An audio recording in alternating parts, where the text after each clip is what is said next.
Hello നമസ്കാരം. Xylem PSCയിലേക്ക് ഏവർക്കും സ്വാഗതം. എൻ്റെ പേര് ആനന്ദ്. അപ്പോൾ ഇനി നമ്മൾ അടുത്ത നടക്കാൻ പോകുന്ന വുമൺ സിവിൽ എക്സൈസ് ഓഫീസർ പരീക്ഷയ്ക്ക് വേണ്ടിയുള്ള കുറച്ച് ചോദ്യങ്ങളാണ്, സ്പെഷ്യൽ ടോപ്പിക്കിലെ ചോദ്യങ്ങളാണ് നമ്മൾ ഡിസ്കസ് ചെയ്യാനായിട്ട് നമ്മൾ പോകുന്നത്. നമുക്ക് കഴിഞ്ഞ എക്സൈസ് ഇൻസ്പെക്ടർ ഡിഗ്രി ലെവൽ പരീക്ഷകൾക്കും അതേപോലെ തന്നെ നമ്മുടെ സിവിൽ എക്സൈസ് ഓഫീസർ പരീക്ഷയ്ക്ക് വന്നിട്ടുള്ള കുറച്ച് ചോദ്യങ്ങളും അതുമായി ബന്ധപ്പെട്ട കണക്റ്റിംഗ് ഫാക്റ്റുകളും ഇനി ചോദിക്കാൻ സാധ്യതയുള്ള കാര്യങ്ങളാണ് നമ്മൾ ഡിസ്കസ് ചെയ്യുന്നത്.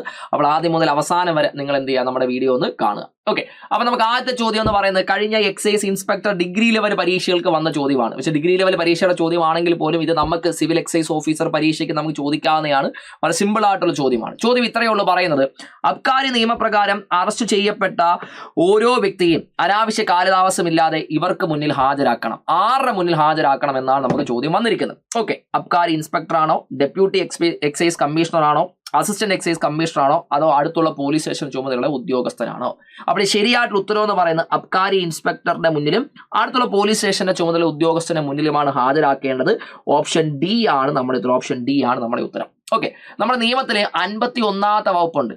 ഈ 51ാമത്തെ വകുപ്പ് പ്രകാരം നമ്മുടെ അബ്കാരി ഇൻസ്പെക്ടർ എന്ത് ചെയ്യണം എന്ന് പറയുമ്പോൾ അറസ്റ്റ് ചെയ്യപ്പെട്ട വ്യക്തിയെ മജിസ്ട്രേറ്റിന്റെ മുന്നിൽ എന്ത് ചെയ്യണം, ഹാജരാക്കണം. മജിസ്ട്രേറ്റിന് മുന്നിൽ ഹാജരാക്കണം. അങ്ങനെ അബ്കാരി ഇൻസ്പെക്ടറാണ് ഹാജരാക്കുന്നതെന്നുണ്ടെങ്കിൽ അദ്ദേഹത്തിന് ഒരു പോലീസ് സ്റ്റേഷന്റെ ചുമതലയുള്ള ഉദ്യോഗസ്ഥന്റെ അധികാരങ്ങൾ ഉണ്ടായിരിക്കും എന്നുള്ള കാര്യം എന്ത് ചെയ്യുക, പഠിച്ചിരിക്കുക. ഏത് വകുപ്പിലാണ് പറയുന്നത്? 51ാമത്തെ വകുപ്പിലാണ് ഞാൻ ഈ പറഞ്ഞൊരു കാര്യം പറഞ്ഞിരിക്കുന്നത്. ഓക്കെ, നമുക്ക് പരീക്ഷയ്ക്ക് ചോദ്യമായിട്ട് നമുക്ക് ചോദിക്കാം. അതേപോലെ വളരെ പ്രധാനപ്പെട്ട ഒരു വകുപ്പാണ് നമുക്ക് 52ാമത്തെ വകുപ്പ്. 52ാമത്തെ വകുപ്പിൽ നമ്മൾ പറയുന്നത് നമ്മുടെ കേരള അബ്കാരി ആക്ട് പ്രകാരം കുറ്റം ആരോപിക്കപ്പെടുന്നതോ കുറ്റം ചെയ്തതായി സംശയിക്കപ്പെടുന്നതോ ആയ ഒരു വ്യക്തിയെയും കേസിന്റെ ന്യായമായതിനേക്കാൾ കൂടുതൽ കാലം തടങ്കലിൽ വെക്കാൻ പാടില്ല എന്നാണ് പറഞ്ഞിരിക്കുന്നത്. പ്രസ്തുത കേസ് പരിഗണിക്കാൻ അധികാരപരിധിയുള്ള ഒരു മജിസ്ട്രേറ്റിന് പ്രത്യേക അനുമതിയില്ലാതെ ഒരു വ്യക്തിയെയും 24 മണിക്കൂറിൽ കൂടുതൽ കസ്റ്റഡിയിൽ വെക്കാൻ പാടില്ല എന്നാണ് പറഞ്ഞിരിക്കുന്നത്. ഓക്കെ, എന്താ പറഞ്ഞിരിക്കുന്നത്? 52ാമത്തെ വളരെ ഇമ്പോർട്ടന്റ് ആണ്. നമുക്ക് അല്ലാതുള്ള പരീക്ഷകൾക്കും നമുക്ക് വന്നിട്ടുള്ളതാണ് അല്ലെ. മജിസ്ട്രേറ്റുമായി ബന്ധപ്പെട്ട കാര്യം നമ്മുടെ സിവിൽ പോലീസ് ഓഫീസർ പരീക്ഷയ്ക്ക്, നമ്മുടെ SIയുടെ പരീക്ഷയ്ക്കൊക്കെ നമ്മൾ മജിസ്ട്രേറ്റുമായി ബന്ധപ്പെട്ട കാര്യം നമുക്ക് വന്നിട്ടുള്ളതാണ്. ഇവിടെ നമുക്ക് കേരള അബ്കാരി ആക്ടിലും നമുക്ക് മജിസ്ട്രേറ്റുമായി ബന്ധപ്പെട്ട കാര്യം പറയുന്നുണ്ട്. അവിടെ പറയുന്ന കാര്യം ഇത്രയേ ഉള്ളൂ. 52ാമത്തെ വകുപ്പിൽ പറയുന്നത് ഒരു കുറ്റം ആരോപിക്കപ്പെടുന്ന വ്യക്തിയോ അല്ലെങ്കിൽ കുറ്റം ചെയ്തതായിട്ട് സംശയിക്കപ്പെടുന്ന ആരെയോ നമ്മൾ എന്ത് ചെയ്യണം, കേസിന്റെ ന്യായമായ സമയത്തിനേക്കാൾ കൂടുതൽ കാലം എന്ത് ചെയ്യാൻ പാടില്ല, തടങ്കലിൽ വെക്കാൻ പാടില്ല. അതേപോലെ തന്നെ അവരെ എന്ത് ചെയ്യണം, മജിസ്ട്രേറ്റിന് മുന്നിൽ ഹാജരാക്കുകയും ചെയ്യണം. 24 മണിക്കൂറിന് മജിസ്ട്രേറ്റിന് മുന്നിൽ ഹാജരാക്കണം. മജിസ്ട്രേറ്റ് ആയിരിക്കും തീരുമാനിക്കുക 24 മണിക്കൂറിനപ്പുറം എന്ത് ചെയ്യണം, അയാളെ കസ്റ്റഡിയിൽ വെക്കണോ വേണ്ടായോ എന്ന് തീരുമാനിക്കുന്ന ആരെയും മജിസ്ട്രേറ്റ് ആയിരിക്കും. മജിസ്ട്രേറ്റ് അനുമതി ഇല്ലാതെ 24 മണിക്കൂറിൽ കൂടുതൽ എന്ത് ചെയ്യാൻ പറ്റില്ല, കസ്റ്റഡിയിൽ വെക്കാനായിട്ട് പാടില്ല. ഓക്കെ, ഇനി ഇതേപോലെ തന്നെയുള്ള അടുത്തൊരു ചോദ്യം നമ്മുടെ എക്സൈസ് ഇൻസ്പെക്ടർ പരീക്ഷയ്ക്ക് നമുക്ക് വന്നൊരു ചോദ്യമാണ്.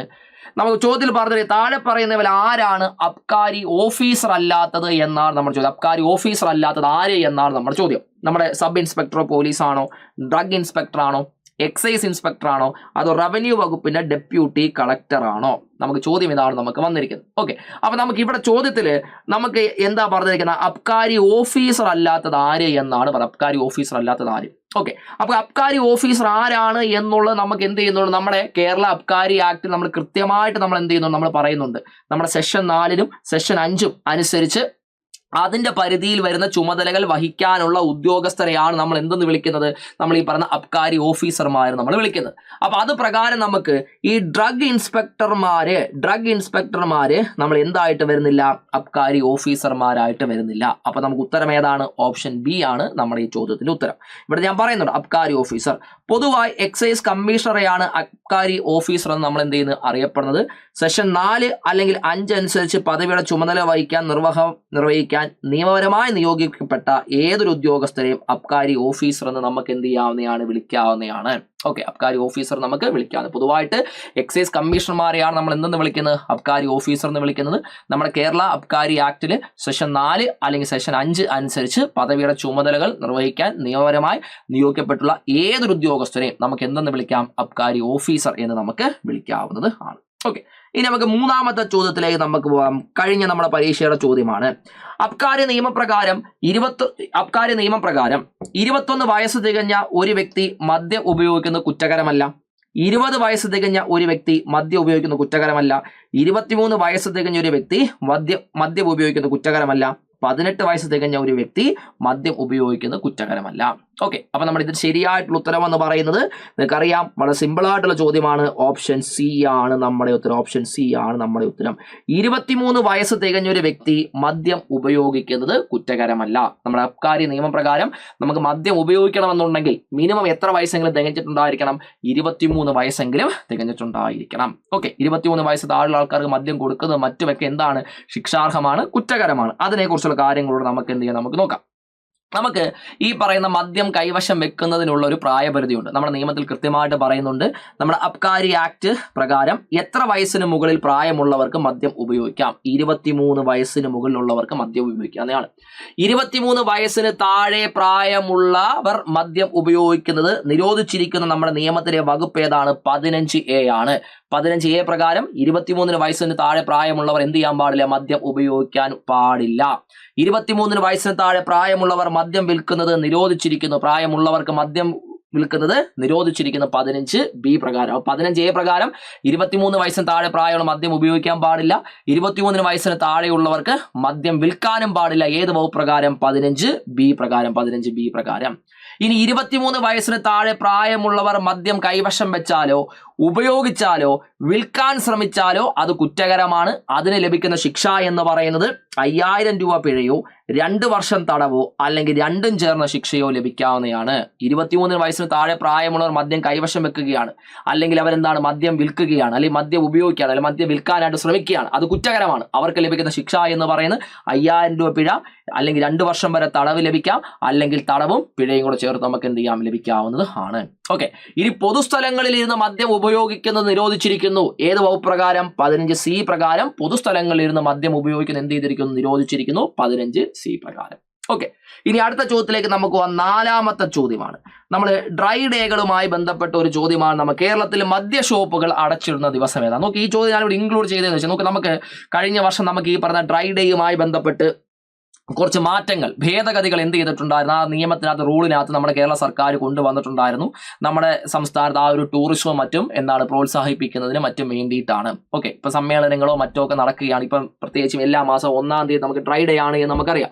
അപ്പൊ അന്ന് നമുക്ക് എന്തെങ്കിലും ഈ പറയുന്ന വിവാഹങ്ങളോ അല്ലെങ്കിൽ ഈ പറയുന്ന അന്താരാഷ്ട്ര സമ്മേളനങ്ങളോ മറ്റോ കേരളത്തിൽ മറ്റും നടക്കുന്നുണ്ടെങ്കിൽ പ്രത്യേക അനുമതിയും മറ്റും വാങ്ങിയിട്ട് നമ്മൾ ഹോട്ടലുകളിലും മറ്റുമൊക്കെ എന്ത് ചെയ്യാവുന്നതാണ്? മദ്യം വിളമ്പാം എന്ന രീതിയിൽ എന്ത് ചെയ്തു? ഒരു ഉത്തരവ് എന്ത് ചെയ്തു? സർക്കാർ കൊണ്ടുവന്നിട്ടുണ്ടായിരുന്നു. ഓക്കെ, അത് പ്രത്യേക അനുമതി മറ്റും വാങ്ങിയതിന് ശേഷമേ പറ്റത്തുള്ളൂ. ഒരു ഫീസും മറ്റു കാര്യങ്ങളൊക്കെ എന്താണ് അടക്കേണ്ടത് ആണ് കേട്ടോ. അപ്പൊ അതൊരു കണക്ടിങ് ഫാക്ട് ആണ്. നിങ്ങൾ എന്ത് ചെയ്യാവുന്ന ഓർത്തിരുന്നു കേട്ടോ. ഓക്കെ, അപ്പൊ നമുക്ക് താഴെ പറയുന്ന കേരളത്തിൽ മദ്യ ഷോപ്പുകൾ അടച്ചിരുന്ന ദിവസങ്ങൾ ഏതൊക്കെയെന്നാണ് നമ്മുടെ ചോദ്യം.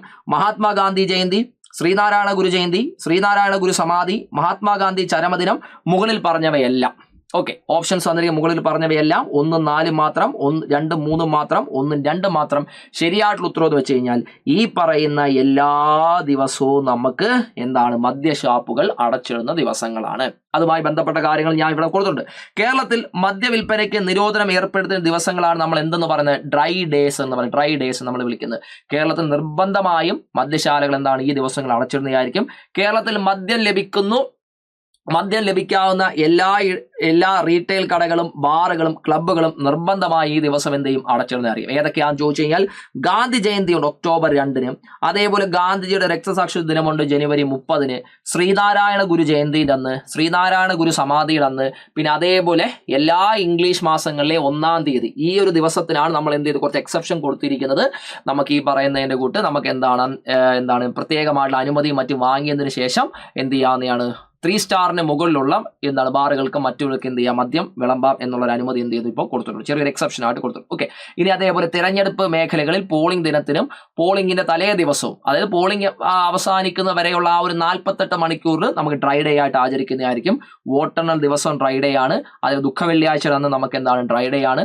അതേപോലെ അന്താരാഷ്ട്ര മയക്കുമരുന്ന് ലഹരി വിരുദ്ധ ദിനവും നമ്മൾ ഏത് ദിവസമായിട്ട് കേരളത്തിൽ നമ്മൾ ഡ്രൈ ഡേ ആയിട്ട് നമ്മൾ ആചരിച്ച് വരുന്നതാണ്. ഓക്കെ, ഇനി നമുക്ക് അടുത്ത ചോദ്യത്തിലേക്ക് നമുക്ക് പോകാം. അടുത്ത ചോദ്യം നമ്മൾ പറഞ്ഞിരിക്കുന്നത് അബ്കാരി നിയമം പ്രകാരം ഒരു വ്യക്തിക്ക് എത്ര ലിറ്റർ ചാരായം കൈവശം വെക്കാം എന്നാണ് പറഞ്ഞിരിക്കുന്നത്. നമ്മുടെ അബ്കാരി നിയമം പ്രകാരം ഒരു വ്യക്തിക്ക് എത്ര ലിറ്റർ ചാരായം വരെ കൈവശം വെക്കാം എന്നാണ് നമ്മുടെ ചോദ്യം. 1.5 ലിറ്റർ ആണോ, 3 ലിറ്റർ ആണോ, 3.5 ലിറ്റർ ആണോ, അതോ ചാരായം കൈവശം വെക്കുന്നത് കുറ്റകരമാണ്? ശരിയായിട്ട് ഉത്തരം എന്ന് പറയുന്നത് ചാരായം കൈവശം വെക്കുന്ന എന്താണ്? കുറ്റകരമാണ്. ചാരായം കൈവശം വെക്കുന്നത് കുറ്റകരമാണ്. ഓക്കെ, അപ്പൊ ഇതുമായി ബന്ധപ്പെട്ട ഒരു കണക്ടിങ് ഫാക്ടോട് ഞാൻ ഇവിടെ കൊടുത്തിട്ടുണ്ട്. നമുക്ക് കൈവശം വെക്കാൻ പറ്റുന്ന മദ്യത്തിന്റെ അളവ് 23 വയസ്സിന് മുകളിലേക്കുള്ള ആൾക്കാർക്ക് കൈവശം വെക്കാൻ പറ്റുന്ന ആ ഒരു മദ്യത്തിന്റെ അളവ് എന്ന് പറയുന്നത് കള്ളാണ് എന്നുണ്ടെങ്കിൽ 1.5 ലിറ്റർ വരെ നമുക്ക് കൈവശം വെക്കാം. ഇന്ത്യൻ നിർമ്മിത വിദേശ മദ്യമാണ് എന്നുണ്ടെങ്കിൽ 3 ലിറ്റർ വരെ കൈവശം വെക്കാം. ബിയറൊക്കെ ആണ് എന്നുണ്ടെങ്കിൽ 3.5 ലിറ്റർ വരെ കൈവശം വെക്കാവുന്നതാണ്. വൈനാണ് എന്നുണ്ടെങ്കിൽ 3.5 ലിറ്റർ വരെ കൈവശം വെക്കാം. ഇനി വിദേശ നിർമ്മിത വിദേശ മദ്യമാണ് എന്നുണ്ടെങ്കിൽ FMFL വിദേശ നിർമ്മിത വിദേശ മദ്യമാണ് എന്നുണ്ടെങ്കിൽ 2.5 ലിറ്റർ വരെ കൈവശം വെക്കാവുന്നതാണ്. കോക്കോ ബ്രാൻഡി മുതലായവയാണ് എന്നുണ്ടെങ്കിൽ 1 ലിറ്റർ നമുക്ക് എന്ത് ചെയ്യാൻ കൈവശം വെക്കാവുന്നതാണ്. ഓക്കെ, അപ്പൊ ഇതെല്ലാം കൂടെ നമ്മൾ കൈവശം വെക്കുവാണ് എന്നുണ്ടെങ്കിൽ നമുക്ക് പരമാവധി എത്ര വരെ വെക്കാം? 3 നമുക്ക് 7 വന്നു. 7 3 10, 10 1 11, 11 4 15 ലിറ്റർ വരെ നമുക്ക് എന്ത് ചെയ്യാം കൈവശം വെക്കാം. പരമാവധി 15 ലിറ്റർ വരെ നമുക്ക് എന്ത് ചെയ്യാവുന്നതാണ് കൈവശം വെക്കാവുന്നത് ആണ്. ഓക്കെ, അപ്പൊ ഈ ഒരു ടേബിൾ പഠിച്ചിരിക്കുക. ഇത് വളരെ ഇമ്പോർട്ടന്റ് ആണ്. നമുക്ക് ഇതുമായി ബന്ധപ്പെട്ട് എന്താണ് ഒരു match the following type question ഒക്കെ നമുക്ക് വന്നിട്ടുണ്ട്. അതാണ് നമ്മൾ പറയാനായിട്ട് നമ്മൾ പോകുക. ഇതാണ് നമ്മുടെ ചോദ്യം. ഓക്കെ, അപ്പൊ ഇത് ഞാൻ നിങ്ങൾക്ക് എന്താണ് നിങ്ങൾ ഇതിന്റെ ചോദ്യം നിങ്ങൾ കമന്റ് ബോക്സ് ഒന്ന് കമന്റ് ചെയ്യണം. ഇപ്പോൾ നമ്മൾ പഠിച്ചതുമായി ബന്ധപ്പെട്ട് നിങ്ങൾ എന്ത് കമന്റ് ബോക്സ് ഒന്ന് കമന്റ് ചെയ്യുക. ഇവിടെ നമ്മൾ മദ്യം ഏതൊക്കെയാണ് എന്ന് തന്നിട്ടുണ്ട്. ഇവിടെ സൈഡിൽ നമുക്ക് എത്ര അതിന്റെ ഒരു അളവും പരിധി നമുക്ക് തന്നിട്ടുണ്ട്. ചോദ്യത്തിൽ പറഞ്ഞിരിക്കുന്നത് പട്ടികയിലെ മദ്യ ഇനങ്ങളുടെ അളവ് സംബന്ധിച്ച് ചുവടെ കാണിക്കുന്ന ഓപ്ഷനിൽ ശരിയായത് ഏത് എന്ന് കണ്ടെത്താനാണ് നമുക്ക് പറഞ്ഞത്. ഓക്കെ, കറക്റ്റ് അളവിൽ ഉള്ളത് ഏതാണ് എന്നുള്ളത് കണ്ടെത്താനാണ് പറഞ്ഞിരിക്കുന്നത്. ഓക്കെ, അപ്പൊ തൊട്ട് മുമ്പ് നമ്മൾ പഠിച്ചത് ഇതുമായിട്ട് ബന്ധപ്പെടുത്തിയിട്ട് നിങ്ങൾ എന്ത് ചെയ്യുക ഇതിന്റെ ആൻസർ കമന്റ് ബോക്സിൽ ഒന്ന് കമന്റ് ചെയ്യാനായിട്ട് ശ്രമിക്കാം. ഓക്കെ, സിമ്പിൾ ആണ്, നിങ്ങൾക്ക് ചെയ്യാനായിട്ട് നിങ്ങൾക്ക് പറ്റും. ഓക്കെ, ഇനി അടുത്ത ചോദ്യത്തിലേക്ക് നമുക്ക് പോകാം. ഒരാൾ തന്റെ സുഹൃത്തിന്റെ ജന്മദിനത്തിന് അംഗീകൃത മദ്യഷോപ്പിൽ നിന്നും 1 കുപ്പി മദ്യം വാങ്ങി സുഹൃത്തിന് സമ്മാനമായി നൽകി. അബ്കാരി നിയമപ്രകാരം താഴെ പറയുന്നവയിൽ ഏതാണ് ശരിയായ പ്രസ്താവന എന്നാണ് നമ്മുടെ ചോദ്യം. ഒരു സുഹൃത്ത് എന്ത് ചെയ്തു? സുഹൃത്തിന്റെ ജന്മദിനത്തിന് മദ്യഷോപ്പിൽ നിന്നും മദ്യം വാങ്ങി സുഹൃത്തിനും എന്ത് ചെയ്തു? സമ്മാനമായിട്ട് നൽകി. അബ്കാരി നിയമപ്രകാരം താഴെ പറയുന്ന ഏതാണ് ശരിയായ പ്രസ്താവന എന്നാണ് ചോദ്യം. സർക്കാർ അംഗീകൃത മദ്യഷോപ്പിൽ നിന്നും മദ്യം വാങ്ങി സമ്മാനമായി നൽകുന്ന കുറ്റകരമല്ല. ഏത് മദ്യവും സമ്മാനമായി നൽകാം. മദ്യം സമ്മാനമായി നൽകാൻ പാടില്ല. മദ്യം സമ്മാനമായി നൽകിയ ആളുടെ പേരിൽ എന്ത് ചെയ്യാം? കേസ് എടുക്കാവുന്നതാണ്. ഓക്കെ, അപ്പൊ നമ്മുടെ അബ്കാരി നിയമപ്രകാരം നമുക്ക് മദ്യം സമ്മാനമായിട്ട് നൽകാനായിട്ട് നമുക്ക് പറ്റത്തില്ല. അതേപോലെ മദ്യം സമ്മാനമായി നൽകിയ ആളുടെ പേരിൽ നമുക്ക് എന്ത് ചെയ്യാവുന്നതാണ്? കേസും എടുക്കാവുന്നതാണ്. അപ്പൊ ഇതിന്റെ ശരിയായിട്ടുള്ള ഉത്തരം ഏതാണ്? ഓപ്ഷൻ സി ആണ് നമ്മുടെ ഉത്തരം. ഓപ്ഷൻ സി ആണ് നമുക്ക് ഉത്തരമായിട്ട് നമുക്ക് വരുന്നത്. ഓക്കെ, ഇനി നമുക്ക് അടുത്ത ചോദ്യത്തിലേക്ക് അടുത്ത ചോദ്യം എന്ന് പറയുന്നത് നമുക്കൊരു ഒരു ഡെഫിനിഷനുമായി ബന്ധപ്പെട്ട ഒരു കാര്യമാണ് നമുക്ക് വന്നിരിക്കുന്നത്. അബ്കാരി നിയമപ്രകാരം ട്രാൻസിറ്റ് എന്നുകൊണ്ട് അർത്ഥമാക്കുന്നത് എന്താണ് എന്നാണ്. ട്രാൻസിറ്റ് എന്നുകൊണ്ട് അർത്ഥമാക്കുന്നത് എന്താണ്? അപ്പൊ ട്രാൻസിറ്റ് എന്താണെന്ന് വെച്ച് കഴിഞ്ഞാൽ നമുക്ക് നമ്മളിപ്പം കേരളത്തിന്റെ അതിർത്തിക്കുള്ളിൽ നിന്നും എന്ത് ചെയ്യാണ് മറ്റൊരു സ്ഥലത്തേക്ക് നമ്മൾ എന്ത് ചെയ്യാണ് മദ്യം കടത്തിക്കൊണ്ട് പോവുകയാണ്. കേരളത്തിന്റെ അതിർത്തിക്കുള്ളിൽ നിന്നും നമ്മൾ കേരളത്തിനുള്ളിൽ നിന്നും മറ്റൊരു സ്ഥലത്തേക്ക് എന്ത് ചെയ്യാണ് മദ്യം നമ്മൾ കടത്തിക്കൊണ്ട് പോവുകയാണ്. അതിപ്പോ മറ്റൊരു സംസ്ഥാനത്തിന്റെ മറ്റൊരു സംസ്ഥാനത്തിലേക്ക് ആകാവുന്നതാണ്, അല്ലെങ്കിൽ മറ്റൊരു കേന്ദ്രഭരണ പ്രദേശത്തിലേക്ക് നമുക്ക് ആകാവുന്നതാണ്. അതിനെയാണ് നമ്മൾ എന്തെന്ന് വിളിക്കുന്നത്? ട്രാൻസിറ്റ് നമ്മൾ വിളിക്കുന്നത്. ഓക്കെ, അപ്പൊ കേരളത്തിന്റെ അതിർത്തിക്കുള്ളിൽ നിന്നും നമ്മൾ എന്ത് ചെയ്യാണ് മദ്യം നമ്മൾ മറ്റൊരു സ്ഥലത്തേക്ക് നമ്മൾ എന്ത് ചെയ്യാണ് കടത്തിക്കൊണ്ട് പോവുകയാണ്. അതിപ്പോ നമുക്ക് കേരളത്തിന് വെളിയിലുള്ള ഒരു സംസ്ഥാനത്തേക്ക് വേണമെങ്കിലും ആകാവുന്നതാണ്. അതേപോലെ തന്നെ നമുക്ക് എന്തും ആകാവുന്നതാണ്, ഒരു കേന്ദ്രഭരണ പ്രദേശത്തിലേക്കും ആകാവുന്നത് ആണ്. ഓക്കെ, അപ്പൊ തന്നിരിക്കുന്ന ഓപ്ഷൻസ് ഏതാണ് നമുക്ക് ഉത്തരം ശരിയായിട്ടുള്ളത് എന്ന് നമുക്ക് നോക്കാം. ഒരു സ്ഥലത്ത് നിന്ന് മറ്റൊരു സ്ഥലത്തേക്ക് മദ്യം കടത്തിക്കൊണ്ട് പോകൽ, കേരളത്തിനകത്തെ ഒരു സ്ഥലത്ത് നിന്ന് മറ്റൊരു സംസ്ഥാനത്തേക്ക് മദ്യം കടത്തിക്കൊണ്ട് പോകൽ, കേരളത്തിന്റെ അധികാര പരിധിയിലൂടെ ഒരു സംസ്ഥാനത്ത് നിന്നും ആ സംസ്ഥാനം മറ്റൊരു ഭാഗത്തേക്ക് മദ്യം കടത്തിക്കൊണ്ട് പോകൽ, കേരളത്തിന്റെ അധികാര പരിധിയിലൂടെ ഒരു സംസ്ഥാനത്ത് നിന്നും ആ സംസ്ഥാനത്തിന്റെ മറ്റൊരു ഭാഗത്തേക്കോ മറ്റൊരു സംസ്ഥാനത്തേക്കോ നമ്മൾ എന്ത് ചെയ്യുന്നു? മദ്യം കടത്തിക്കൊണ്ട് പോകുന്നു. ഇതിന് ശരിയായിട്ടുള്ള ഉത്തരം എന്ന് പറയുന്നത് ഓപ്ഷൻ ഡി ആണ്. നമുക്ക് ഇവിടെ ശരിയായിട്ടുള്ള ഉത്തരമായിട്ട് നമുക്ക് വരുന്നത്. ഓപ്ഷൻ ഡി നമുക്ക് എടുക്കാം. ഓക്കെ, ഇവിടെ ഞാൻ കുറച്ച് ഡെഫിനിഷൻസും കാര്യങ്ങളോട് ഞാൻ ഇവിടെ കൊടുത്തിട്ടുണ്ട്. നമ്മുടെ നിയമത്തിലെ വകുപ്പ് 2B ബോണ്ടഡ് വെയർ ഹൗസ് എന്താണ്? ബോണ്ടഡ് വെയർ ഹൗസ് എന്ന് പറയുന്നു. ബോണ്ടഡ് വെയർ ഹൗസ് എന്ന് വെച്ച് കഴിഞ്ഞാൽ കരാർ അടിസ്ഥാനത്തിൽ മദ്യം സംഭരിച്ച് വെച്ചിരിക്കുന്ന സംഭരണശാലകളെ നമുക്ക് എന്തെന്ന് വിളിക്കാം? ബോണ്ടഡ് വെയർ ഹൗസ് എന്ന് വിളിക്കാം. കരാറിന്റെ അടിസ്ഥാനത്തിൽ മദ്യം സംഭരിച്ച് വെച്ചിരിക്കുന്ന മദ്യശാലകളെ നമുക്ക് എന്തെന്ന് വിളിക്കാം? ബോണ്ടഡ് വെയർ ഹൗസ് എന്ന് നമുക്ക് വിളിക്കാം. ഓക്കെ, ഇനി അടുത്ത കോമ്പൗണ്ടിങ് ആണ്. കോമ്പൗണ്ടിങ്ങിന് നിർവചനം നൽകുന്ന വകുപ്പ് 3(5) ആണ്. കലർത്തൽ എന്നാണ് അതിന്റെ മലയാളം. കലർത്തൽ എന്നാലും മലയാളം. ഓക്കെ, അപ്പൊ അവിടെ പറയുന്നതെന്ന് വെച്ച് കഴിഞ്ഞാൽ ഇന്ത്യൻ നിർമ്മിതമോ വിദേശത്തു നിന്നും ഇറക്കുമതി ചെയ്തതോ ആയ സ്പിരിറ്റിൽ അതിന്റെ മണത്തിന് വേണ്ടിയിട്ടോ അല്ലെങ്കിൽ രുചിയോ മാറ്റം വരുത്തുന്ന വസ്തുക്കളോ കൃത്രിമ നിറങ്ങളോ ചേർക്കുന്നതിനെ നമ്മൾ എന്തെന്ന് വിളിക്കുന്നു? കോമ്പൗണ്ടിങ് എന്ന് വിളിക്കുന്നു. എന്താ പറഞ്ഞിരിക്കുന്നത്? ഇന്ത്യൻ നിർമ്മിതമോ വിദേശത്ത് നിന്ന് ഇറക്കുമതി ചെയ്തതോ ആയിട്ടുള്ള സ്പിരിറ്റില് അതിന് മണത്തിന് വേണ്ടിയിട്ടോ അല്ലെങ്കിൽ രുചിക്ക് മാറ്റം വരുത്തുന്നതിന് വേണ്ടിയിട്ടോ എന്തെങ്കിലും വസ്തുക്കൾ അല്ലെ, നമ്മൾ എന്ത് ചേർക്കുകയാണ്, കൃത്രിമ നിറങ്ങളോ മറ്റോ നമ്മൾ ചേർക്കുകയാണെങ്കിൽ അതിനെയാണ് നമ്മൾ എന്തെന്ന് വിളിക്കുന്നത്, കോമ്പൗണ്ടിങ് എന്ന് വിളിക്കുന്നത്. വകുപ്പ് 3.5 നമ്മൾ പറയുന്നത്. ഓക്കെ, ഇനി അടുത്ത വകുപ്പ് 3.6 ആണ്. അബ്കാരി ഇൻസ്പെക്ടർ എന്നാണ് പറയുക. അബ്കാരി ഇൻസ്പെക്ടർ നമ്മുടെ അബ്കാരി ആക്ടിലെ സെക്ഷൻ 4D പ്രകാരം നിയമിതനായ ഒരു ഉദ്യോഗസ്ഥനെ നമുക്ക് എന്തെന്ന് വിളിക്കാം, അബ്കാരി ഇൻസ്പെക്ടർ എന്ന് വിളിക്കാം. അബ്കാരി ഇൻസ്പെക്ടർ എന്ന് വിളിക്കാം. നമ്മുടെ കേരള അബ്കാരി ആക്ടില് വകുപ്പ് 4D പ്രകാരം നിയമിതനായിട്ടുള്ള ഉദ്യോഗസ്ഥനെ നമുക്ക് എന്തെന്ന് വിളിക്കാം, അബ്കാരി ഇൻസ്പെക്ടർ എന്ന് വിളിക്കാവുന്നതാണ്. ഇത്തരത്തിൽ നിയമിക്കപ്പെടുന്ന ഓഫീസർക്ക് അബ്കാരി നിയമത്തിലെ വകുപ്പ് 40 മുതൽ 53 വരെയുള്ള അധികാരങ്ങൾ അദ്ദേഹത്തിന് ഉണ്ടായിരിക്കുന്നതുമായിരിക്കും. ഓക്കെ, ഇനി അടുത്തൊരു വകുപ്പ് എന്ന് പറയുന്നത് ഇംപ്രിസൺമെന്റ് ആണ്. തടവ് ശിക്ഷ എന്നാണ് നമ്മൾ പറയുന്നത്. തടവ് ശിക്ഷ എന്ന് വിളിക്കുന്നു. അവിടെ നമ്മൾ പറയുന്നത് നമ്മുടെ അബ്കാരി ആക്ടില് ഇംപ്രിസൺമെന്റ് എന്ന് വിശേഷിപ്പിക്കുന്നത് നമ്മുടെ ഇന്ത്യൻ പീനൽ കോഡിൽ നിർവഹിച്ചിരിക്കുന്ന തടവ് ശിക്ഷയാണ്. ഇപ്പം നമുക്ക് ഇന്ത്യൻ പീനൽ കോഡല്ല നമുക്കുള്ളത്. ഇപ്പം നമുക്ക് ഏതാണ് നമുക്കുള്ളത്, BNS ആണ്. BNS പറഞ്ഞിരിക്കുന്ന തടവ് ശിക്ഷനെയാണ് നമ്മൾ എന്തെന്ന് പറയുന്നത്, ഇംപ്രിസൺമെന്റ് അല്ലെങ്കിൽ തടവ് ശിക്ഷ എന്ന വകുപ്പ് 3.7 നമ്മളത് പറയുന്നത്.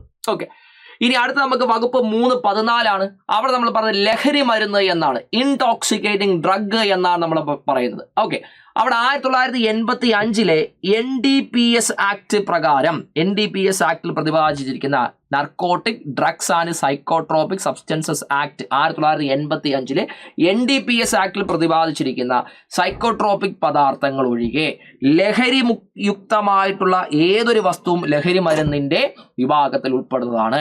1985 NDPS ആക്ടിൽ പ്രതിപാദിച്ചിരിക്കുന്ന സൈക്കോട്രോപിക് പദാർത്ഥങ്ങൾ ഒഴികെ, അതായത് നമ്മുടെ വേദന സംഹാരികളോ അതേപോലെ നമ്മൾ ഉറക്ക ഗുളികളോ പോലുള്ള കാരണങ്ങൾ ഒഴികെ ലഹരിയുക്തമായിട്ടുള്ള ഏതൊരു വസ്തുക്കളെയും നമുക്ക് എന്തിന്റെ പരിധിയിൽ നമുക്ക് കൊണ്ടുവരാം, ലഹരി മരുന്നിന്റെ പരിധിയിൽ നമുക്ക് പറയാവുന്നതാണ്. ഓക്കെ, ഇനി വകുപ്പ് 3.15 പോവാം. വകുപ്പ് 3.15 സെയിൽ അല്ലെങ്കിൽ സെല്ലിങ്ങിനെ കുറിച്ച് പറയുന്നത്, വിൽപ്പനയെ കുറിച്ച് പറയുന്നത്. ഏത് തരത്തിലുള്ള ലഹരി പദാർത്ഥങ്ങളുടെ കൈമാറ്റവും വിൽപ്പനയും എന്ന വിഭാഗത്തിൽ ഉൾപ്പെടുത്താം. ഏത് തരം ലഹരി പദാർത്ഥങ്ങളുടെ കൈമാറ്റം വിൽപ്പന എന്ത് ചെയ്യാവുന്നതാണ്, വിഭാഗത്തിൽ നമ്മൾ വിൽപ്പന എന്ന വിഭാഗത്തിൽ എന്ത് ചെയ്യാം, ഉൾപ്പെടുത്താം. ഒരു ലഹരി പദാർത്ഥം നമ്മൾ അങ്ങോട്ട് കൈമാറുകയാണ്, അത് വിൽപ്പന എന്ന വിഭാഗത്തിൽ നമുക്ക് എന്ത് ചെയ്യാം, ഉൾപ്പെടുത്താവുന്നതാണ്.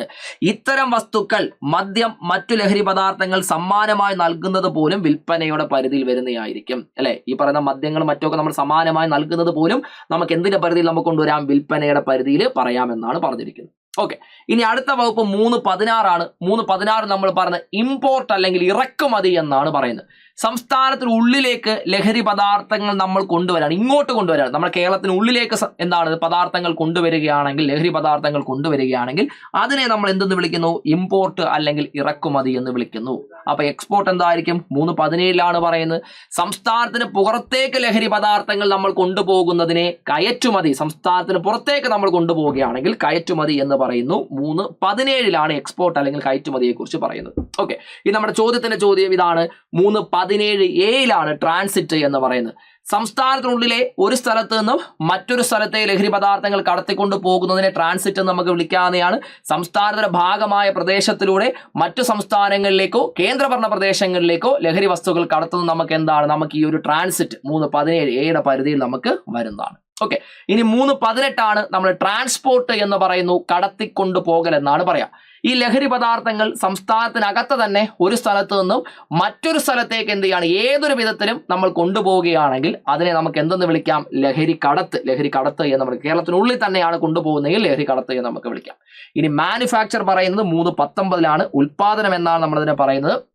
മാനുഫാക്ചർ എന്ന് വെച്ച് കഴിഞ്ഞാൽ കൃത്രിമമോ സ്വാഭാവികമോ ആയി വാറ്റിയതോ അല്ലെങ്കിൽ പുളിപ്പിക്കലിന് വിധേയമാക്കിയതോ ആയ സ്പിരിറ്റോ മറ്റു വസ്തുക്കളോ ഉപയോഗിച്ച് ലഹരി പദാർത്ഥങ്ങൾ നിർമ്മിക്കുന്നതിനെ ഉൽപാദനം എന്ന് നമുക്ക് വിളിക്കാം. കൃത്രിമമായോ സ്വാഭാവികമായോ വാറ്റിയെടുത്തതോ അല്ലെങ്കിൽ പുളിപ്പിക്കലിന് വിധേയമാക്കിയതോ ആയിട്ടുള്ള സ്പിരിറ്റോ മറ്റു വസ്തുക്കളോ ഉപയോഗിച്ച് ലഹരി പദാർത്ഥങ്ങൾ നിർമ്മിക്കുന്നതിന് നമുക്ക് എന്തെന്ന് വിളിക്കാം, ഉൽപാദനം എന്ന് നമുക്ക് വിളിക്കാം.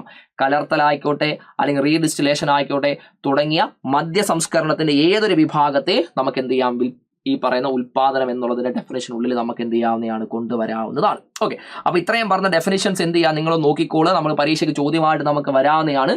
ഇനി അടുത്ത് പറഞ്ഞ 3.21 നമ്മൾ പറയുന്നത് പ്ലേസ് അല്ലെങ്കിൽ സ്ഥലം എന്നാണ് പറയാം. പ്ലേസ് അല്ലെങ്കിൽ സ്ഥലം, നമ്മുടെ വീട്, കെട്ടിടം, കടമുറികൾ, വാഹനം, ടെന്റ്, ചങ്ങാടം, ബൂത്ത് തുടങ്ങിയ എല്ലാ സ്ഥലങ്ങളെയും നമുക്ക് എന്ത് ചെയ്യാം, അബ്കാരി നിയമപ്രകാരം ഈ പറഞ്ഞ പ്ലേസ് അല്ലെങ്കിൽ സ്ഥലം എന്നുള്ള നിയമത്തിനുള്ളിൽ നമുക്ക് എന്ത് ചെയ്യുന്നുണ്ട്, നമുക്ക് വരുന്നുണ്ട്.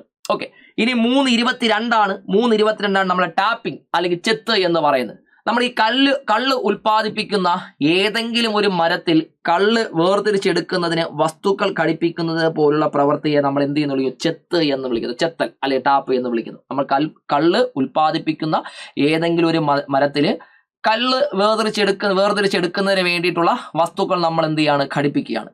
അതിനെയാണ് നമ്മൾ ആ ഒരു പ്രവൃത്തിനെയാണ് നമ്മൾ എന്തെന്ന് വിളിക്കുന്നത്? ചെത്തൽ. കള്ള് ചെത്തൽ എന്നൊക്കെ നമ്മൾ കേട്ടില്ലേ? ചെത്തൽ അല്ലെങ്കിൽ ടാപ്പിംഗ് എന്ന് നമ്മൾ വിളിക്കുന്നത്. ഓക്കെ, ഇനി അടുത്ത 3.23 ഉണ്ട്. റെന്റൽ അല്ലെങ്കിൽ വാടകയാണ്. റെന്റൽ അല്ലെങ്കിൽ വാടക 3.23. നമുക്ക് നമ്മുടെ സെഷൻ 18A പ്രകാരം മദ്യമോ മറ്റ് ലഹരി പദാർത്ഥങ്ങളോ നിർമ്മിക്കാനോ വിൽക്കാനോ വിതരണം ചെയ്യാനോ ഉള്ള അനുമതിക്കായി നൽകേണ്ട തുകേനെയാണ് നമ്മൾ എന്തെന്ന് വിളിക്കുന്നത്? റെന്റൽ അല്ലെങ്കിൽ വാടക എന്ന് വിളിക്കുന്നത്. മദ്യമോ മറ്റ് ലഹരി പദാർത്ഥങ്ങളോ നിർമ്മിക്കാനോ വിൽക്കാനോ വിതരണം ചെയ്യാനോ ആയിട്ട് അനുമതിക്ക് വേണ്ടി നമ്മൾ നൽകുന്ന തുകേനെ നമ്മൾ എന്തെന്ന് വിളിക്കാം? റെന്റൽ അല്ലെങ്കിൽ വാടക എന്ന് നമുക്ക് വിളിക്കാം. ഇനി 3.25 നമ്മൾ വെയർ ഹൗസ് അല്ലെങ്കിൽ സംഭരണശാല എന്നാണ് പറയുന്നത്. വാറ്റുകേന്ദ്രം, വൈൻ നിർമ്മാണ കേന്ദ്രം, ബ്രൂവറി പോലുള്ള എന്നിവയുടെ ഭാഗമായി മദ്യം സംഭരിച്ചു വെക്കുന്നതിന് പ്രത്യേക അനുമതി നേടിയിട്ടുള്ള കേന്ദ്രങ്ങളെയാണ് വെയർ ഹൗസ് എന്ന് വിളിക്കുന്നത്. നമ്മുടെ വാറ്റ് കേന്ദ്രങ്ങളായിക്കോട്ടെ, വൈൻ നിർമ്മാണ കേന്ദ്രങ്ങളായിക്കോട്ടെ, ബ്രൂവറി ആയിക്കോട്ടെ, ഇവയുടെ ഭാഗമൊക്കെ ആയിട്ട് നമ്മൾ എന്ത് ചെയ്യുന്നു? മദ്യം സംഭരിച്ചു വെക്കുന്നതിന് വേണ്ടി പ്രത്യേക അനുമതി നേടിയിട്ടുള്ള സ്ഥലങ്ങളെ നമുക്ക് എന്തെന്ന് വിളിക്കാം? വെയർ ഹൗസ് എന്ന് നമുക്ക് വിളിക്കാം. വെയർ ഹൗസ് നിർവചനം നൽകുന്ന വകുപ്പ് 3.25 ആണ്. ഓക്കെ, ഇനി 2 ചോദ്യങ്ങൾ ഞാൻ നിങ്ങൾക്ക് എന്ത് ചെയ്യണമെന്ന് കമന്റ് ബോക്സിൽ കമന്റ് ചെയ്യാനായിട്ട് ഞങ്ങൾ തരികയാണ്. ഒരാൾ അബ്കാരി നിയമം അനുസരിച്ച് കൈവശം വെക്കുന്ന മദ്യത്തിന്റെ അളവ് എത്രയാണ്? Option A 1.5 litre, option B നമുക്ക് 3 litre, option C 15 litre, option D 3.5 litre. രണ്ടാമതൊരു ചോദ്യം, ഒരു വ്യക്തി മദ്യം വാങ്ങാനും ഉപയോഗിക്കാനും നിഷ്കർഷിച്ച ഏറ്റവും കുറഞ്ഞ പ്രായം എത്രയാണ്? അപ്പൊ ഈ 2 ചോദ്യങ്ങൾ എന്ത് ചെയ്യുക? നിങ്ങളുടെ ആൻസർ കമന്റ് ബോക്സിൽ കമന്റ് ചെയ്യുക. Thank you.